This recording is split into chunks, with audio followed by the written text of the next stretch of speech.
So here's an interesting story. So we were talking of the facilities that we need to what do you call this, to implement and ensure the safety of the children, right? In our previous topic, guess what? The Philippines has secured a loan from the Asian Development Bank in the big amount of $123 million. That's dollars, right? So that they can make a walkway along EDSA, right? Kind of disappointing. So the Asian Development Bank is funding the construction of an elevated walkway for pedestrians in EDSA. Is this really something that we really need with the immediate problems that we're having during a pandemic? Is a walkway really the priority?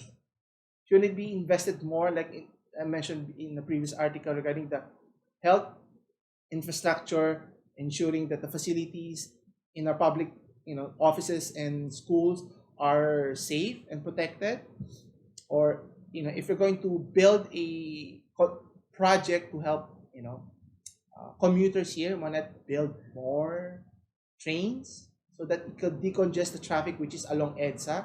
Obviously there's already the project of subway being built. How about connecting farther cities in the northern and southern region from Bulacan to Batangas, Laguna, all of those, extend the network of our rail system so that more people can have easily access to and from the province going to the city here.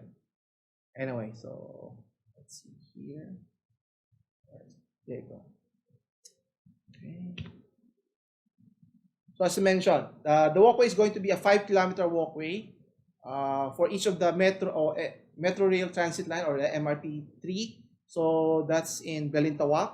You have Cubao, Guadalupe, Taft Avenue, all stationed along in the 23-kilometer or 24-kilometer EDSA Toro highway that we have here. But is it really the best way to use the fund that is provided?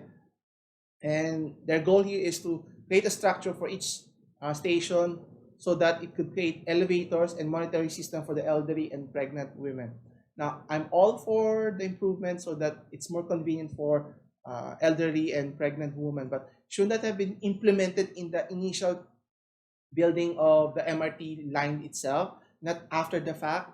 And should that be implemented in all train system if that's going to be the case? And which leads you to another point. Building stairways or elevators or even escalators is ideal, right? But for the majority, is it the majority of people who's going to benefit from it? Now, obviously, for the elderly, it's a small segment, and for the majority who's going to work, they're typically youngs in the in their 20s, 30s, or even their 40s that are using the main line as a means of transportation here.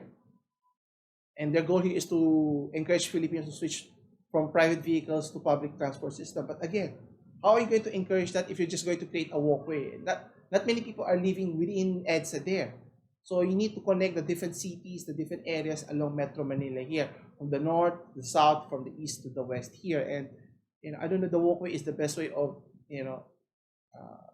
taking advantage of the loan that you have just made here. You could put it in more advantageous ways for the for everyday citizens to enjoy and take advantage, make it easier for their traveling, or maybe invest in more train cars so that during peak hours along those train lines in the MRT1 or MRT3 or in the LRT1, so that there's not a long queue line. You could just imagine, especially during peak hours, the queue line goes from the platform itself all the way down to the street area.